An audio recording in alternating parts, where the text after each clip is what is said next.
Right, the Book of Esther, a post-exilic rescue. Um, I've got a little timeline that I'm going to show in a second, but just to talk a little bit about the book, it's often a book that people go to when it comes to marriage. Interestingly enough, it's a bit like the Book of Haggai. Why you would go to the Book of Haggai to do a seminar or a series on marriage, I don't know. And certainly Esther, if ever there was an abuse of marriage, it must be the Book of Esther. Hardly the model for what marriage should look like. Just the way women are treated in the book is just absolutely appalling. And maybe that's the reason to go to it for a seminar on marriage, is how not to conduct marriages. It's also not a book that we should go to in order to try and promote women's rights. It's often a favorite amongst activists to go to the Book of Esther and to use it. Thirdly, it's not a book to go to as actually modern day Jews often do. They go to the Book of Esther to show how God comes to the rescue of all sorts of oppressors. I know that for a long time the character of Haman was likened to Gaddafi, or to who was the leader of the PLO? It's just slipped my mind. Can't believe it. Yasser Arafat.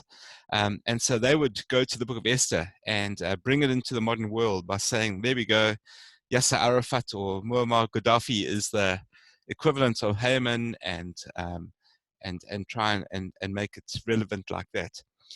The hero of the Book of Esther is, of course, and you all know this so well, I'm sure, is Jesus. And that shouldn't surprise us. He is the hero of the whole Bible. In fact, he's the hero of all of human history. And so the challenge is, of course, finding Jesus in the Book of Esther. I'm not going to try and do that conclusively tonight, but we certainly, I hope, will see how the book does point us to the person of Jesus. You'll have to come to my sermon series that I'm planning.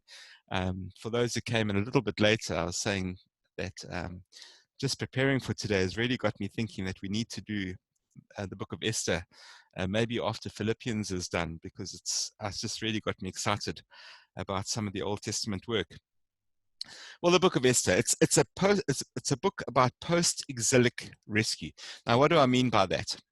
Here's our old tried and tested timeline. And let me just remind you of what's going on here. Maybe you've missed a few sessions, or maybe as Evan is, you're a newcomer to the course. But here's our timeline running down from creation up here somewhere through Abraham, Moses, David, following Solomon. So David is 1000 BC.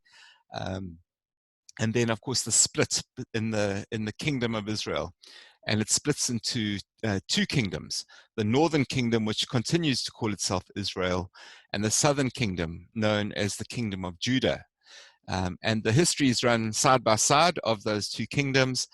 The northern kingdom is wiped out by Assyria in 722. Survivors are scattered all around the world. They become the diaspora. And Esther Esther comes out of the southern kingdom's diaspora, but that northern kingdom ceases to exist after 722. The 10 lost tribes of Israel, those who weren't killed, just scattered and were never reconstituted as a nation again. The southern kingdom continues for a little bit longer, down to 597, and when Babylon comes marching over the hill, led by none other than the Lord himself. The Lord brings these two nations, pagan nations, Assyria and Babylon, against his people in judgment. And of course, Jerusalem is razed to the ground, and the walls broken down, the temple destroyed, and the survivors, well, not just the survivors, but the nobility were abducted. They were marched off as prisoners of war to Babylon, where they spent 70 years in Babylon. Whoops, sorry, wrong button. 70 years in Babylon until the Edict of Return by King Cyrus. King Cyrus was the new kid on the block. He was the new leader of the world superpower, Persia. And so the book of Esther is set in Persia a little time after King Cyrus. After this edict of return, when Cyrus said that the Jews could return, they did. Remember, we've been looking at that over the last few weeks. I think the number was 42,360 to be precise. Jews came back at and many stayed, actually. Many stayed in Babylon. Esther and Mordecai are an example of some who stayed. But we've been following Nehemiah and Ezra and Haggai last week. They are amongst those who returned and ministered to God's people until, of course, the close of the Old Testament period, with John the Baptist arriving on the scene to open the New Testament for us. So this is where Esther is placed. Esther happens sometime after the Edict of Return. She is based in Persia. She and her cousin Mordecai find themselves there when the events of Esther start unfolding. If you look at the page that you might have printed out called Non-Israelite Rulers, you can find that on the EBS website. It shows all the rulers that are not Israelite kings, and you'll see the history sort of unfolding there, starting with Cyrus the Great issuing that edict of return. Well, you remember they returned, but there was lots of opposition to the rebuilding of the temple and the city and the walls around the city of Jerusalem. We saw last time that people, instead of building the temple, were more concerned with building their own luxurious homes.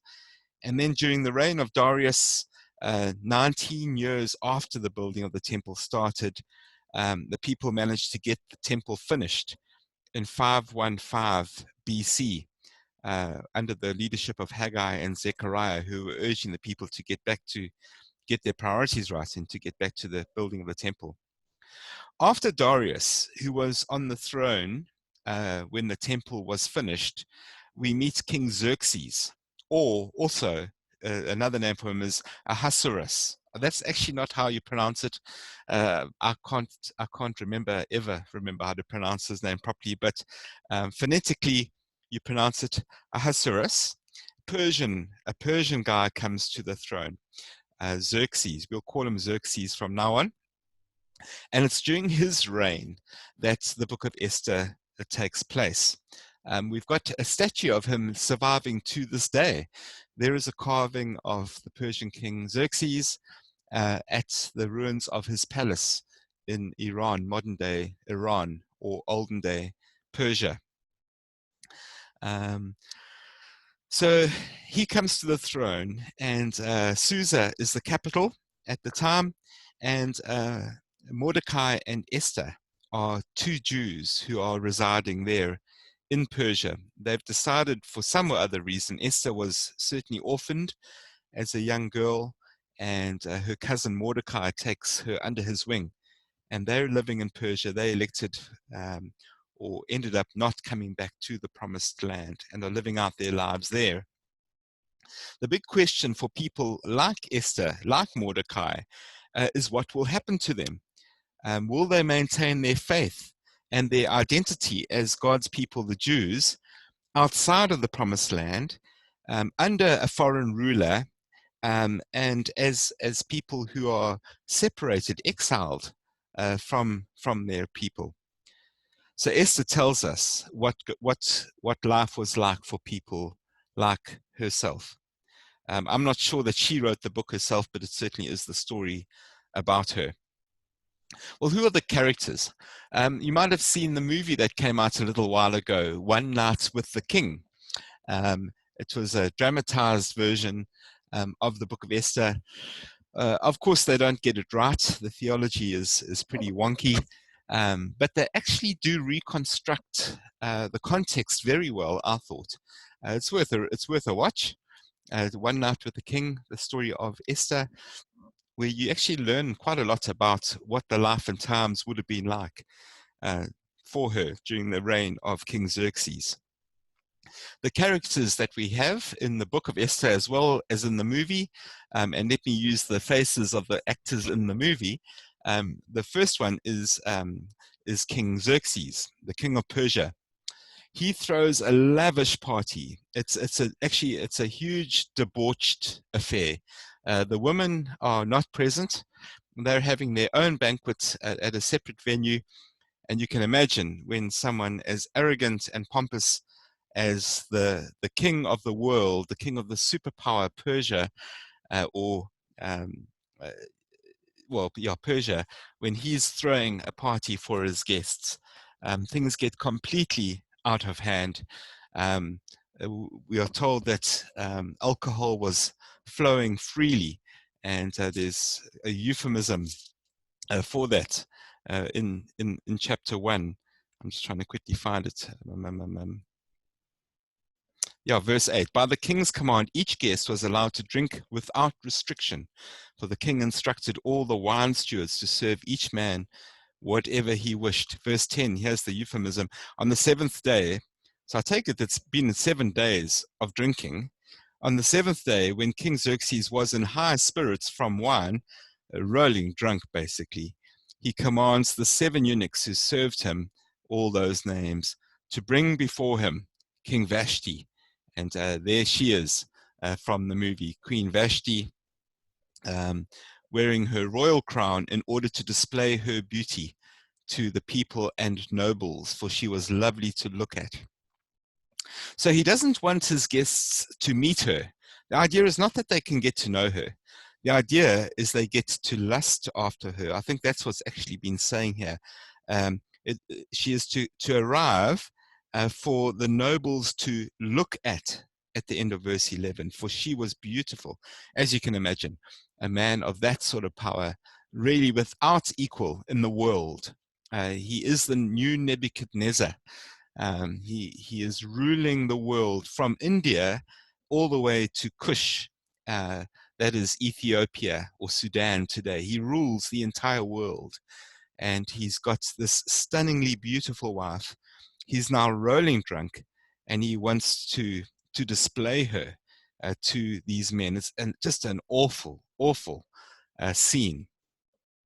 Well, he thinks he rules the world and everyone in it, except for his wife doesn't have the same idea, and she says no. She refuses his so-called invitation to come and be paraded in front of all these lords and other kings that he's invited to this debauched feast. Well, he now is, of course, put in a very tough spot, and she is deposed as queen. Why? Well, the reason is to teach all the women of the kingdom to obey their husbands. Isn't that interesting? He can't have rebellion like this going on in his kingdom.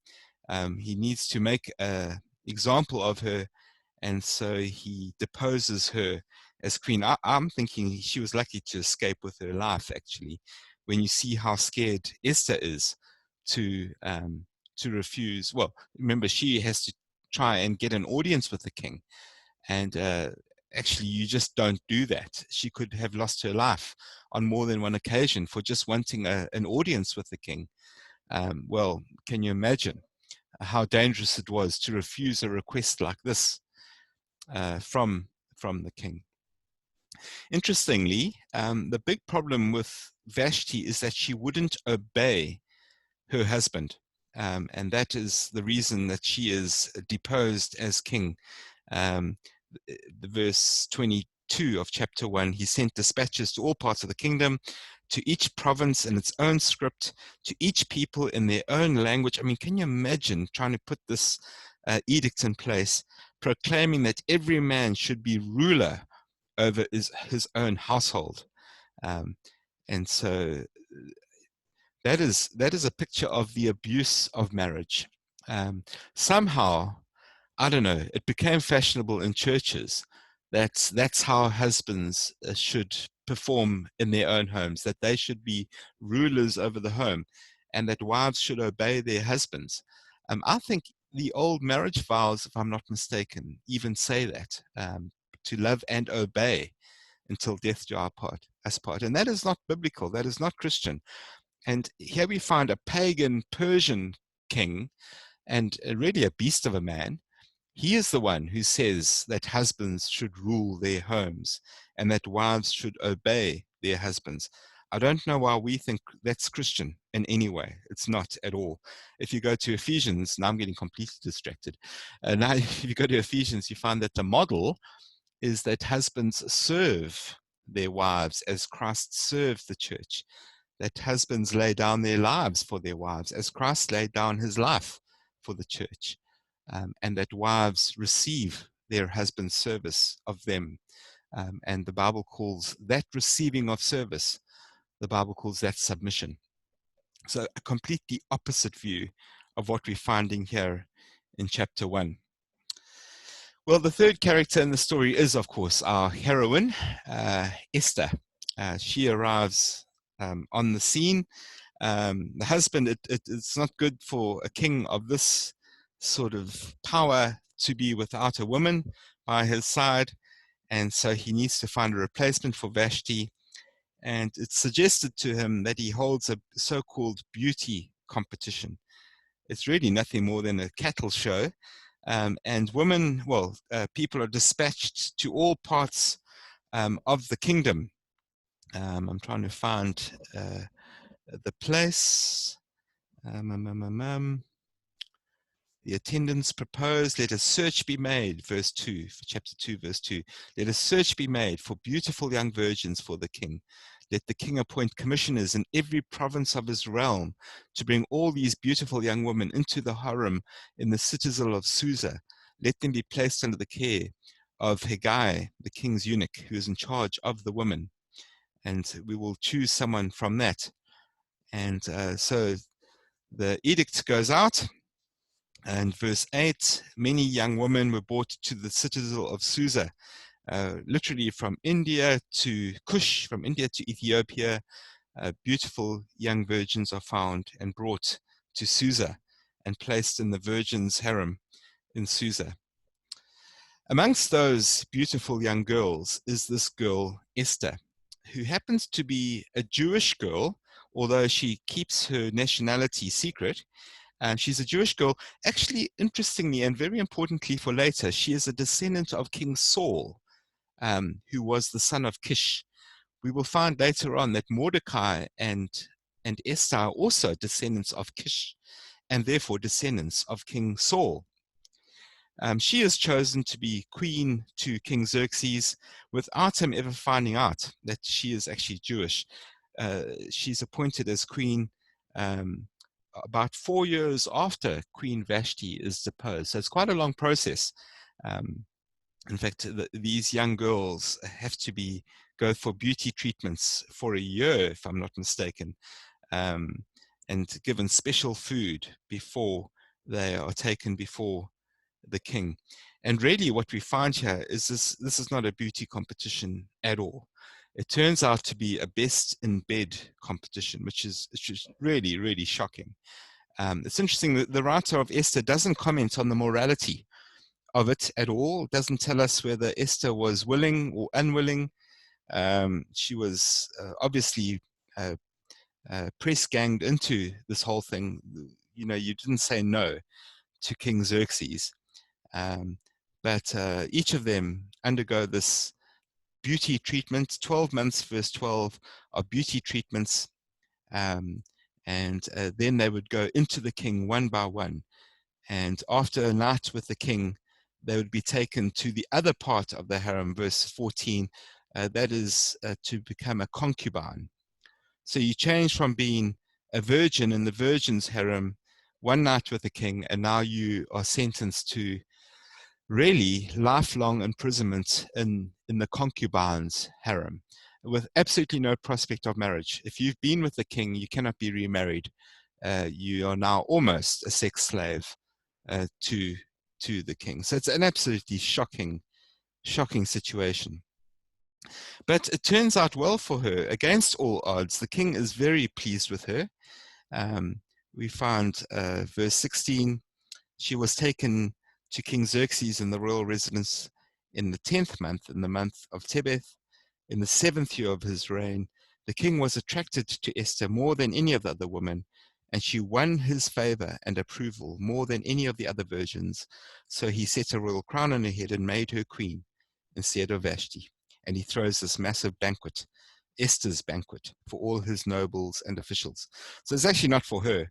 It's just named after her, but it's actually an excuse to have a party with his nobles and officials, and proclaimed a holiday throughout the provinces and distributed gifts with royal liberality. So there we go. Esther is now on the throne, but no one knows that she is actually a Jewess.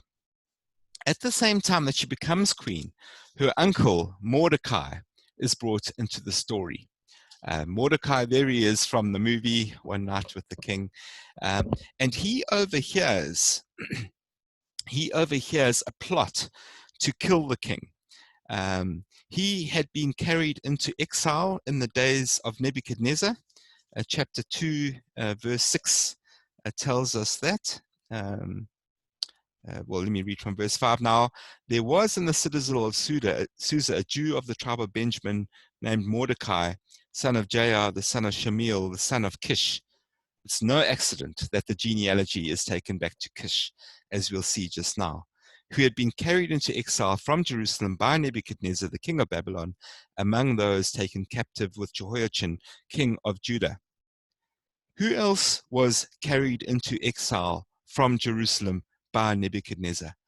Well, any of you who have been coming to Christchurch Howick will know it's Daniel. We've just finished a whole series on Daniel, and he and his 3 friends were also carried into exile. I wonder if they didn't know Mordecai. In fact, they must have. On the long journey from Jerusalem to Babylon, well, they must have traveled together, and they must have known each other, I'm thinking. But anyway, Mordecai is amongst those as well. Verse 7, Mordecai had a cousin named Kadasha, whom he had brought up because she had neither father nor mother. This young woman, who was also known as Esther, had a lovely figure and was beautiful. So there we go. There's her Jewish name, Hadassah, and her Persian name, Esther. So he hears this plot to kill the king. He reports it to the officials. So verse 21, during the time Mordecai was sitting at the king's gate, those 2 names, won't try and pronounce them, 2 of the king's officers who guarded the doorway became angry and conspired to assassinate King Xerxes. Mordecai found out about the plot, told Queen Esther, who in turn reported it to the king, giving credit to Mordecai. It's just a little footnote at this point, but it becomes really, really important later on in the story. The report is investigated, the 2 men are dealt with, impaled, to be precise, and this is importantly recorded in the book of the annals in the presence of the king. So it's put down in black and white as evidence, and that becomes vitally important later on. Well, in Esther chapter 3 now, tells us about the next character in our stories, who is the villain. You've always got to have a good villain in a good story. Well, a bad villain in a good story. And here is our villain for our story. The villain is Haman. Haman is the deputy, the deputy president over the country under King Xerxes. And the king commands, through Haman's promptings, the king commands that everyone, all people of all nations, bow down to Haman. But Mordecai, Esther's cousin, refuses to do so. He is Jewish. He doesn't bow to anyone. You remember Daniel, his friends, and himself refused to pray or bow to anyone but the Lord himself. And this gets Mordecai into huge trouble. Haman is absolutely livid, and he gets permission from the king to have all the Jews killed on a particular date in the future. He throws some dice to decide what this date will be. Let me just find that. The lot was cast, verse 7, chapter 3, verse 7. In the 12th year of King Xerxes, in the first month, the month of Nisan, the pur, that is the lot or dice, was cast in the presence of Haman to select a day and month for the genocide. And the lot fell on the 12th month, the month of Adar. And that means on that day, on that month, there was going to be literally the genocide of all the Jews in all the world, because Xerxes ruled the whole world. And somehow Haman managed to get the king to issue an edict that all Jews everywhere would be wiped out on this date. It's about an 8 month waiting period between the month in which they cast the pur, the dice. We're told that that was cast, I think, in the March, and in the December would be the genocide of the Jews. So the Jews were a people headed for extinction.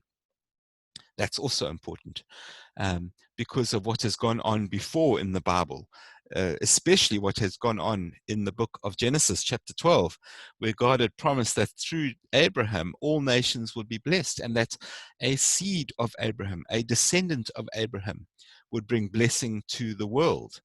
And so the descendants of Abraham would be the custodians of a promise that God would overturn the curse and bring blessing to not just his people, but the world. And here, that line of blessing is about to be cut off through this genocide. All Jews everywhere to be wiped out. And that would have wiped out the line from Abraham down to a particular seed, a particular descendant, who would bring blessing to the world. And we know, of course, that that seed, that blessing, that descendant that Genesis 12 is talking about is Jesus himself. So Mordecai, knowing what was going to happen, he hears about this genocide being planned. He urges Esther to plead the Jews' case to the king. But she knows that no one can enter the king's presence without being summoned. But thankfully, by pure coincidence, some might say, she is summoned. And she asks the king and Haman to a banquet. She invites them to a banquet that she is going to throw. Now, maybe someone can help me here, because I've never been able to figure this out. At that banquet that she hosts, she then invites them to another banquet, which she's going to host. And I don't know why there are all these banquets going on. Why didn't she just ask the king at the first, when she was first summoned? Why does she then organize a banquet in order to organize another banquet in order to ask the king to spare the Jews? I've never been able to figure that out. Maybe you can help me, especially if I'm going to have to preach on this a little bit later on in the year. Anyway, between these two banquets that Esther is organizing, Haman once again witnesses Mordecai refusing to bow down to him. And this just absolutely throws him into a fit of rage. You can see what sort of man Haman is. He is a very, very arrogant man. And he decides to build a huge set of gallows on which he's going to hang this wretched Mordecai who refuses to bow down to him. Meanwhile, after that first banquet, the king can't sleep. He doesn't know what to do, and so he does, I suppose, what kings often do, and he summons an attendant and tells him to go to the library and bring up the history of his reign so that he can be reminded of how great he is. Literally, that's what happens. He calls for the history of his own reign to be read back to him. I don't know if he thought that would help him sleep, but I don't know what is going on. He's a very, very proud, pompous man. In the reading of this history, he gets to the place where he is reminded that Mordecai once saved his life from those two plotters back in chapter 2, verse 23. And he realizes that Mordecai has never been acknowledged for his part in saving the king's life.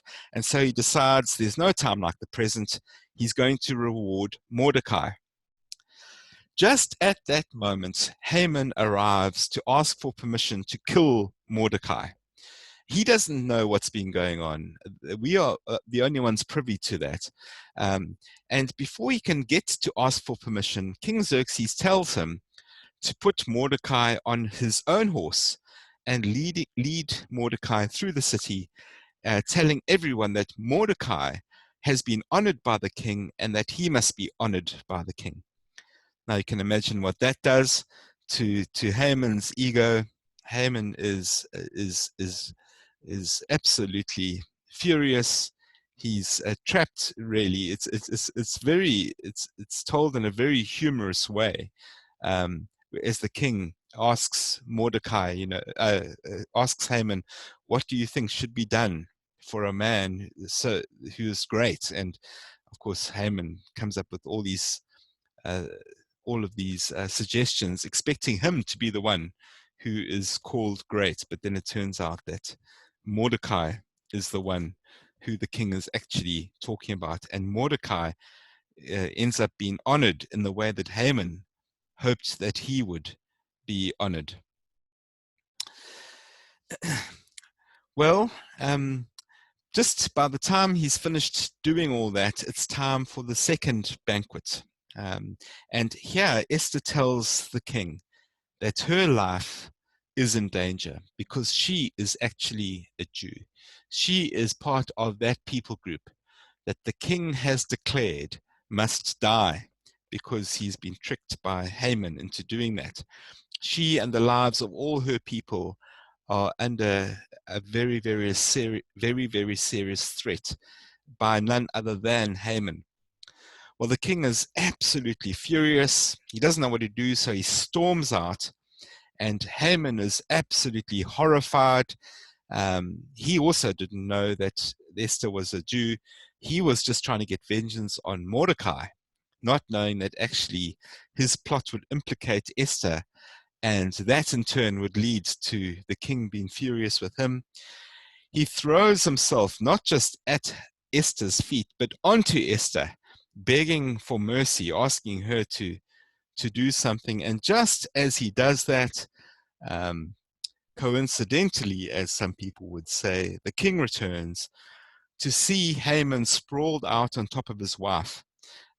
It's just the most dreadful timing for poor old Haman. And we see a great reversal of fortunes.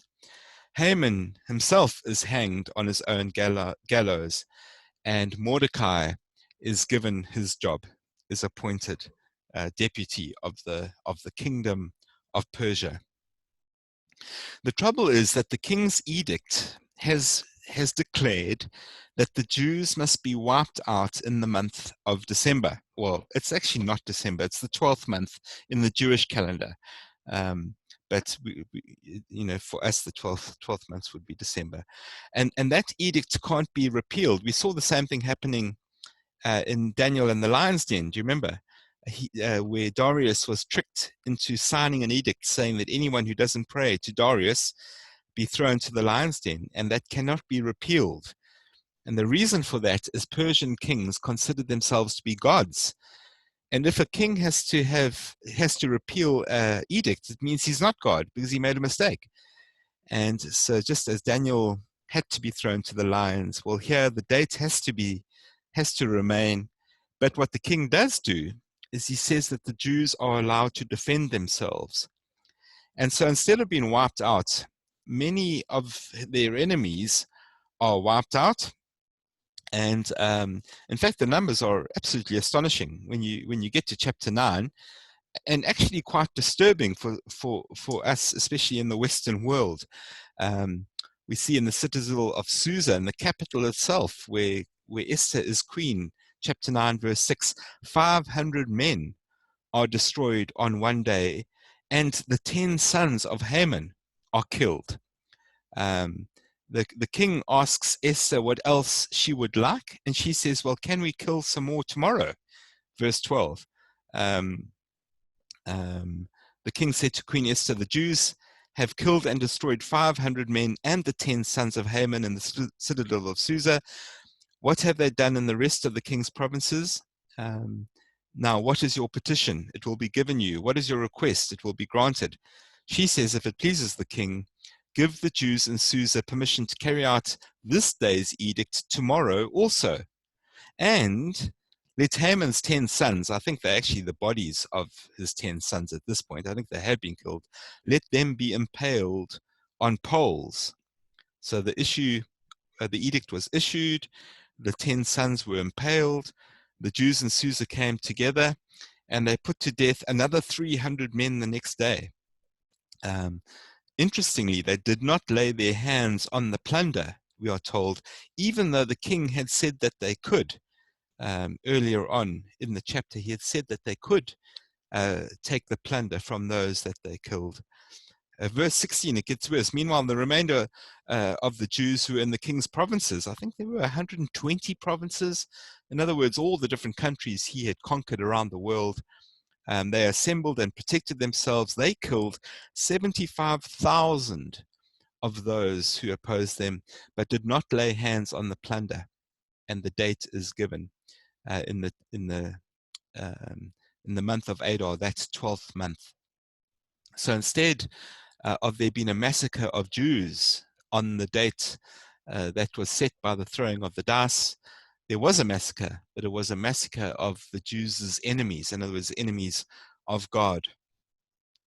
Also, what we find, which is absolutely fascinating, is that there's many of the pagan nations conquered by the Persians and the Babylonians before them, they become Jews. They convert to Judaism. Esther 8, verse 17, in every province and in every city, wherever the edict of the king went, there was joy and gladness among the Jews, because he had said they could defend themselves, with feasting and celebrating. And many people of other nationalities became Jews, because fear of the Jews had seized them. So the battle is fought and won, and the Jews not only managed to survive, but they destroy all the enemies of God. Now, from that day onwards, let me just throw that verse up.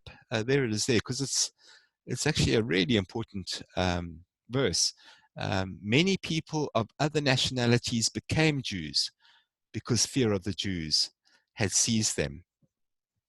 On the 13th day of the 12th month, the month of Adar, the edict commanded by the king was to be carried out. On this day, the enemies of the Jews had hoped to overpower them, but now the tables were turned and the Jews got the upper hand over those who hated them. That day is become known, well, from that day onwards, it was known as Purim, the day of the Pur, the day that the Pur was thrown, the lot was thrown, the dice was thrown, and the Purim is celebrated every year to this day. They do it, the Jews celebrate that every day. We'll talk a little bit more about that celebration of Purim a little bit later on. But we find a great reversal of fortunes. Here are just some of the reversals, which the book of Esther, when you look at how it's structured, especially in the original in Hebrew, it's amazing. It's an amazing story. There is no mention of God at all in the book, and there are no miracles that take place in the book. And yet, miraculously, the God who is not named saves his people. It's incredible, actually. But here are some of the parallels that show this great reversal. In chapter 3, verse 7, the signet ring, the king took off his signet ring and gave it to Haman. Now in chapter 8, verse 2, he takes off his signet ring again and gives it to Mordecai, indicating authority to rule. Verse 8 of chapter 8, the king gives Mordecai permission to write another edict in the king's name, just as Haman had written an edict back in chapter 3. In chapter 3 and in chapter 8, both of those edicts were sealed with the king's seal. One is an edict of the destruction of God's people. The other is an edict calling for the salvation of God's people.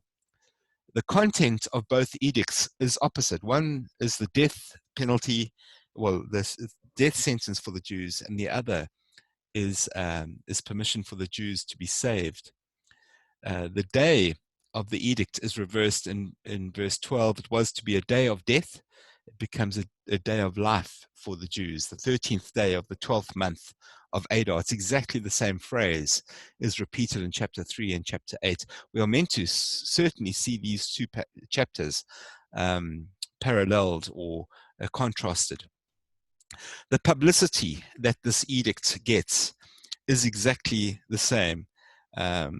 And so we find in chapter 8, verse 13, for instance, a copy of the text of the edict was to be issued as law, that is, that the Jews can protect themselves, in every province and made known to the people of every nationality, so that the Jews could be ready on that day to avenge themselves on their enemies.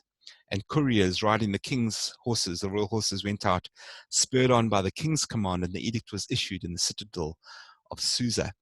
And so this worldwide edict goes out, a mass email campaign to get the message out before the fateful 13th day of Adar. The response in Susa is reversed. Very interesting. Chapter 3, verse 15. The response to the initial edict that the Jews were to be annihilated was met with bewilderment. The couriers went out, chapter 3, verse 15, spurred on by the king's command, exactly the same phrase, spurred on by the king's command. The edict was issued. The king and Haman sat down to drink. A lot of drinking, by the way, goes on in the book of Esther, and we'll see that coming up again just now. But the city of Susa was bewildered, we are told. Now in chapter 8, verse 14, the couriers riding on the king's horses, spurred on by the king's command, went out. I've got the wrong verse. Verse 14. Verse 15, sorry. When Mordecai left the king's presence, he was wearing royal garments of blue and white, a large crown on his head, and the city of Susa held joyous celebration. Interestingly, the city of Susa, that is the pagans, were bewildered. Why would the king want to wipe out all the Jews? Now the same city of Susa, held a joyous celebration. I think it's a much wider celebration than just amongst the Jews. We're also told that in chapter 4, verse 3, that the Jews were in mourning. Chapter 4, verse 1, certainly Mordecai tore his clothes, put on sackcloth and ashes, weeping and wailing loudly and bitterly. Verse 3, in every province to which the edict and the order of the king came, there was great mourning amongst the Jews, with fasting, weeping and wailing and sackcloth and ashes. Now, in chapter 8, verse 16, the Jews, it was a time of happiness and joy and gladness and honor, etc. In every province, in every city to which the edict of the king came, same language. There was joy and gladness and feasting and celebrating. And people of the other nations became Jews because of fear of the Jews. And there we go. Back in chapter 2, Mordecai had told Esther to keep quiet about her Jewishness because it was dangerous to be a Jew. Now, in chapter 8, it's dangerous not to be a Jew. So much so that people of other nationalities become Jews because of fear of the Jews. Isn't that interesting? Those people who had been so fearful in chapter 2, well, now the pagans are fearful of them and they come. I don't know if these are political conversions or whether they really are genuine conversions to Judaism. I suspect the former myself. So it's an incredibly carefully crafted and constructed book, the book of Esther. Lots and lots of euphemisms and these sort of parallels that we're looking at here. Well, this day of salvation is celebrated as the day of Purim to this day. Pur is the word for das in Hebrew that comes from Esther chapter 3, verse 7, commemorating the deliverance of the Jews and the defeat of Haman by Esther. Isn't that interesting? The Jews celebrate Esther during Purim, not God, which is amazing. They see Esther as rescuing them, and she is a heroine. But actually, it's amazing when you read this book. Although God is not mentioned once, we're going to look at the so-called coincidences, the hidden hand of God, and there's no doubt that it is God who delivers the Jews.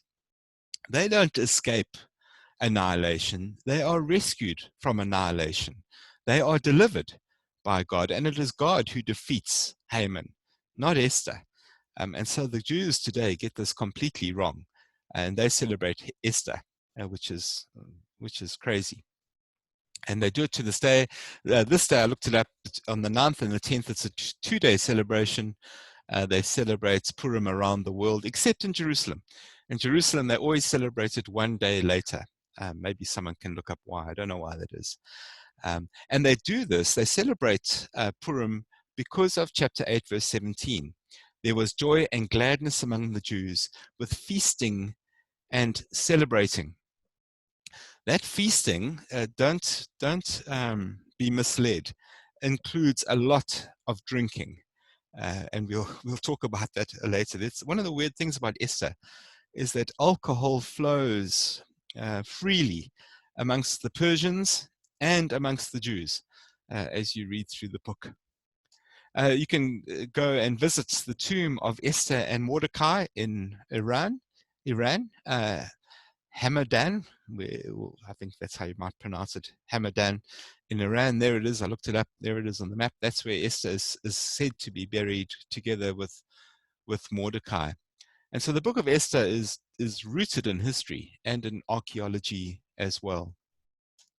Well, during this day of Purim, the deliverance of the Jews, what they do is that they read the book of Esther in all the synagogues around the world. The book is dug out and is read publicly, the whole book, from start to finish. And they try and blot out the name of Haman. That is the whole point, so that whenever his name is mentioned, people yell and shout, and they make those graggers, they call them, and they twirl their graggers, which make a huge racket. And the idea is to try and blot out the name of Haman from history. And they kind of reenact in some synagogues the story of Esther. They also bake ears of Haman, a certain pastry filled with either chocolate or fruit, and they to absolutely humiliate Haman, they eat his ears, and there's a little boy showing why the ears are that shape. They're meant to look like the ears of Haman. And here we go. Lots of alcohol is consumed in obedience to the mitzvah or command of Mordecai in the Talmud. Now, let me explain. In Jewish scripture, you get the Torah, which is the first 5 books of the Bible. And then, of course, you get the wisdom literature and the writings and the prophets. And then you get the Talmud. The Talmud is the commentary. It's a bit like Matthew Henry's commentary. Many of you might know Matthew Henry's commentary or Calvin's commentaries on the Bible.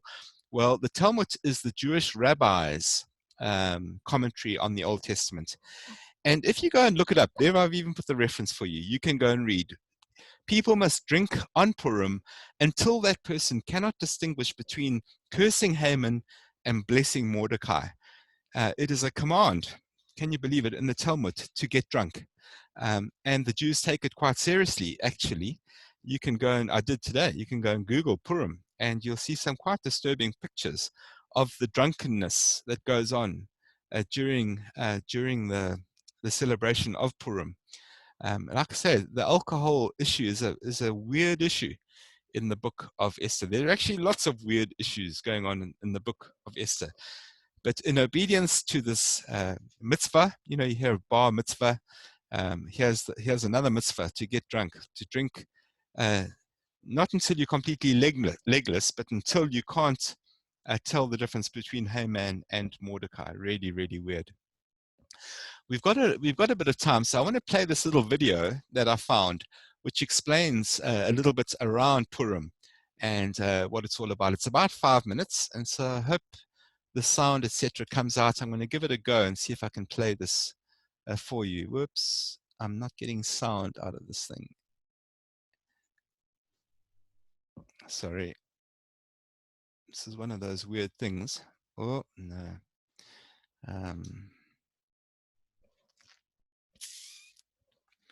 Where I don't know how to unmute it, because when I put my mouse over the sound button, that other silly little, this gray box comes up. Oh, that's really unfortunate. I'll tell you what we'll do. If we have a bit of time later on, actually I can do it like, I'll play it as a YouTube clip later on. If we've got, no, I've just wiped out the whole thing. Oh dear, let me call it up again. Sorry about that. Being over ambitious. Sorry folks. Let me call up my slideshow again, which I've got on another tab.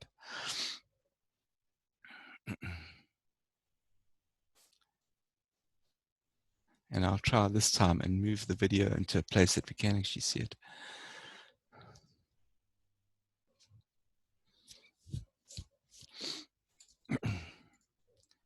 Sorry, just bear with me.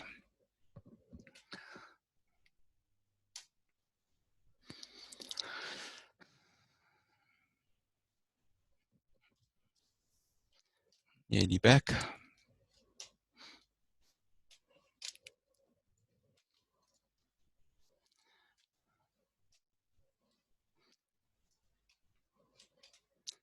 And share it with you.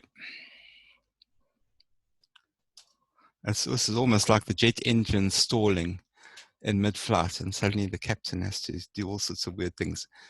All right, let's see if this will play now.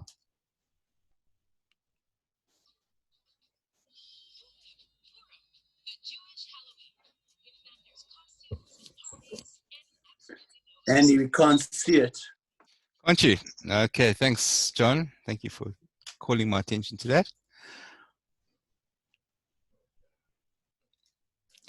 Okay, let's try now.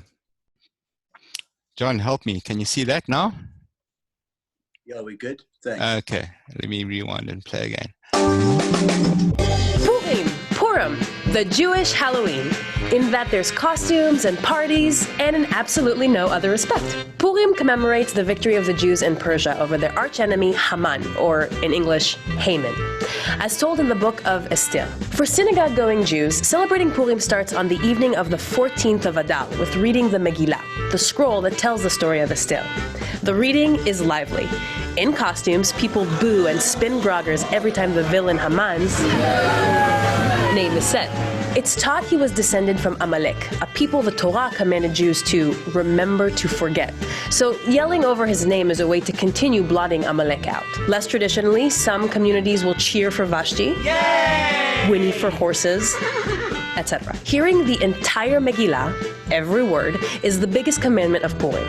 There are shorter Purim spiels, comedic sketches, with actors, puppets, and of course, YouTube videos. In communities around the world, there are other traditions too. Visiting the tombs of Esther and Mordechai in Iran, dragging Haman effigies around in Yemen, and striking stones with Haman's name on them together in France. The 10 chapters of the Megillah go as follows. King Ahasuerus tells his wife Vashti, "You won't show yourself off for my friends? New wife, please." So all of the women are like, "Me?" And King Ahasuerus says to one named Esther, "Yes, you." Now, Esther was Jewish, but her uncle Mordechai tells her, "Mum's the word." Meanwhile, in the palace, the king's advisor Haman says, "I'm great, you should all bow to me." But Mordechai says, "Nah, a public act of bravery." So Haman says, "I'm mad now, so I'm going to kill all the Jews." In protest, Mordechai wears a sack and stops eating, and other Jews follow. More public bravery. Perhaps you're noticing a theme? And Esther does something that could get her killed. She goes to King Ahasuerus and says, "Hey, man wants to kill me." So King Ahasuerus says, "Let's kill him instead. My new advisor is Mordechai. Let's have a parade." And they do. The end. God isn't mentioned once in the story. Instead, it's a tale of political maneuvering, personal activism, and communal bravery against an anti-Semitic plot. The sages teach God's presence hides beneath the surface in all of the acts of bravery. These acts are centered around standing up for what's right, and what better way to commemorate that than by getting drunk, dressing up, and partying? It's an Ashkenazi tradition to dress up for Purim.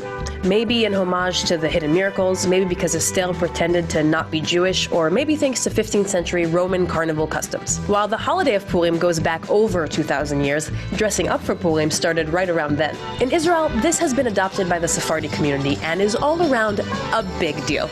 There are family-friendly parades, huge street parties, and tons of carnival-themed club events. This holiday gets even the most secular folks out to celebrate. If you go to a synagogue for Purim, you have a good chance of running into goofy melodies used for the usual prayers, a costume contest, a preschool carnival, and piles of hamantashen. In Israel, they're called oznei aman. They're 3-cornered cookies. The best ones are stuffed with chocolate. This is a fact, not an opinion. Poppy seed ones can be pretty good, and if you're unlucky, you might get stuck with one of the fruit-filled ones. The 3 sides represent Haman's hat, or his ears, or our forefathers, or dice from the royal game of Ur. Who knows? There's all sorts of reasons given. Around the world, there are other special Purim foods, like Iraqi chickpea turnovers and Moroccan sweet Purim bread with a hard-boiled egg inside it. Enough about food. There's also an obligation to drink, until you can't tell the difference between the phrases, "Cursed is Haman" and "Blessed is Mordechai." This is a holiday requirement that rabbis have debated for centuries, asking, really, are we really required to drink this much? With a short answer of, well, yeah, if you can. This is a good holiday. Like most Jewish holidays, there's also a big meal, Purim Seudah, and some extra prayers. Outside of eating, listening to the Megillah, and drinking, there's a few other mitzvot for Purim. On Purim Day, like all Jewish holidays, it starts at night and continues into the next day. You're supposed to give gifts to friends called mishloach manot, or shalach manis in Yiddish. This joy-spreading commandment requires you to give at least 2 portions of food to a friend, but more is always more fun. People deliver mishloach manot to their friends by hand and at parties, sometimes through synagogue fundraisers. Also, it's a mitzvah to make gifts of money to at least 2 needy people. This Purim tzedakah is called matanot la'evyonim. Purim literally translates to lots, as Haman casts lots to decide what day to destroy the Jewish people. Pur, notably, is also in the name Yom Kippur, and there are some neat connections between the 2 holidays. Purim can inspire. The Jewish people can unite across geography and time to see the hidden, to overcome adversity, and to celebrate. Chag Purim Sameach. Happy Purim.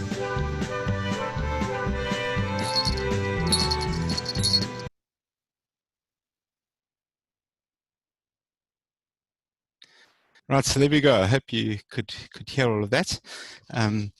But interesting hearing it from a Jewish perspective, isn't it? That the whole point of the book, she even said it, instead of being about God, is about community standing together against adversity and anti-Semitism.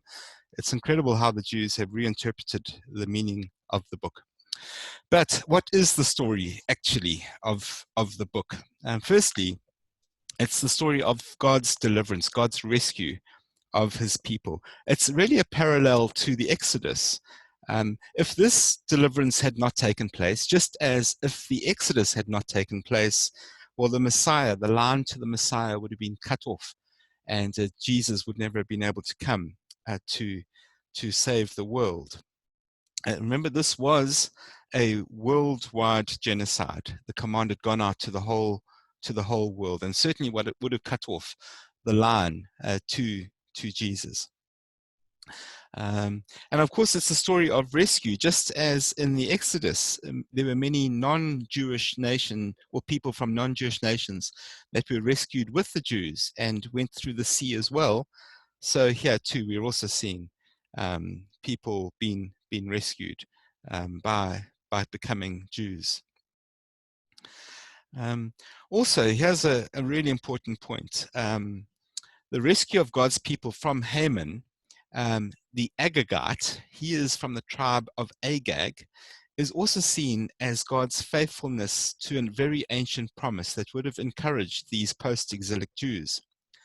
At the time of the Exodus, God had cursed the Amalekites, Amalek. Do you remember? She mentioned that in the video, the Amalek. When they had attacked the Israelites in Exodus chapter 17. You can go and read about that. Exodus chapter 17, verses 8 through to 16. And God had commanded that his people were to blot out the Amalekites from under heaven. And let me read Deuteronomy 25:17. Remember what the Amalekites did to you along the way when you came out of Egypt. When you were weary and worn out, they met you on your journey and attacked all who were lagging behind. They had no fear of God. When the Lord your God gives you rest from all your enemies around you in the land that he is giving you to possess as an inheritance, you shall blot out the name of Amalek from under heaven. Do not forget. Well, King Saul, the son of Kish, had the opportunity to do exactly this. The Israelites hadn't wiped out the Amalekites, but King Saul did have the opportunity, but he refused to kill Agag, the king of the Amalekites. And we read about that story in 1 Samuel 15. You can go and read the whole story, but just let me read from verse 32. Samuel arrives on the scene after being delayed, and King Saul has been offering sacrifices. Samuel arrives and says, "Bring me Agag, king of the Amalekites." Agag came to him in chains, and he thought, "Surely the bitterness of death is past." But Samuel said, "As your sword has made woman childless, so will your mother be childless among women." And Samuel put Agag to death before the Lord at Gilgal. And so Samuel was obeying the command back in Deuteronomy that the Amalekites be blotted out. And in fact, because um, uh, Haman, well, because King Saul and the Jews in the Exodus had not obeyed the command of God, here we have Haman, an Agagite from a descendant of King Agag, who threatens the promises of God by threatening to wipe out the line to the Messiah. And as a result, it's interesting that Mordecai and Esther, who are also descendants of Kish, they do what King Saul, another descendant of Kish, was meant to do. And so here, different descendants of Kish eventually carry out God's command. A further reminder that God doesn't forget a promise. God never forgets what he has said. And he will keep his promises to Israel for all time, which of course is really important for the post-exilic Jews to be reminded of.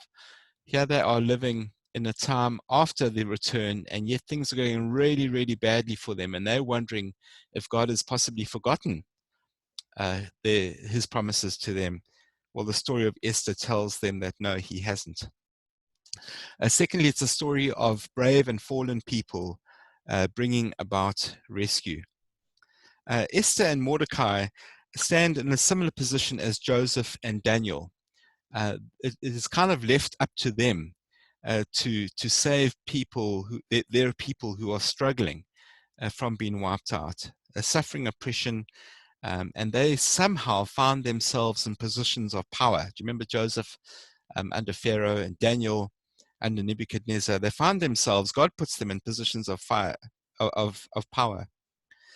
And whereas Joseph and Daniel look squeaky clean, the same can't really be said for Mordecai and Esther. Remember, the way she became queen was through immorality, seemingly in this contest, this beauty contest. And so in many ways, she and Mordecai make for very surprising heroes, but God uses them nonetheless.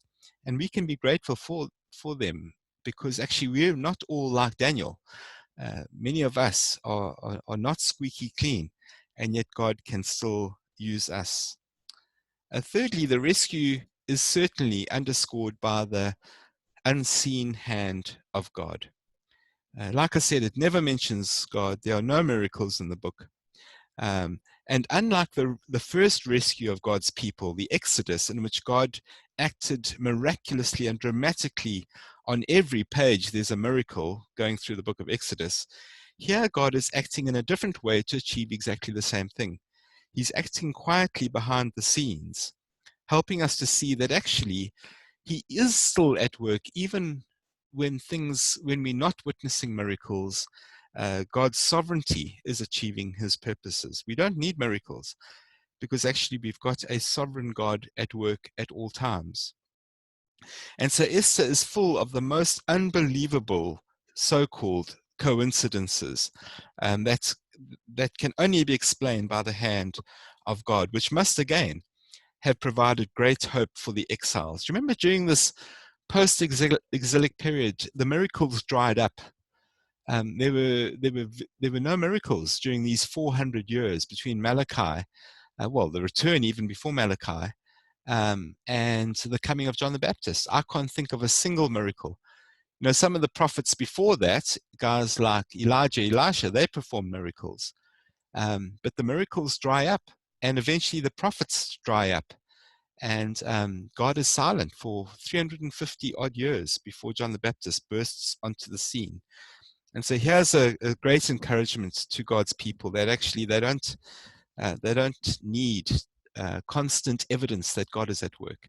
He's at work whenever it rains and whenever the sun comes out, and in all the birth of a child are all evidence that God is at work. So a quick run through some of these so-called coincidences in Esther, and you could find many, many more. Many of the students over the years have come up with more, but here are some.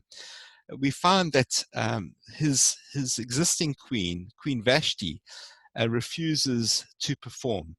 Of course, if she had performed, Esther would never have come to the throne and never been in a power in a position of power to influence the king to allow the Jews to defend themselves.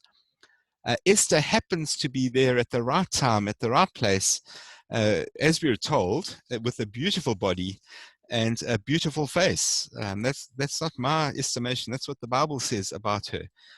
Beautiful in figure, had a lovely figure and was beautiful, verse 7 of chapter 2. So there she is at the right time, at the right place, with the right body. Mordecai happens to overhear this plot against the king.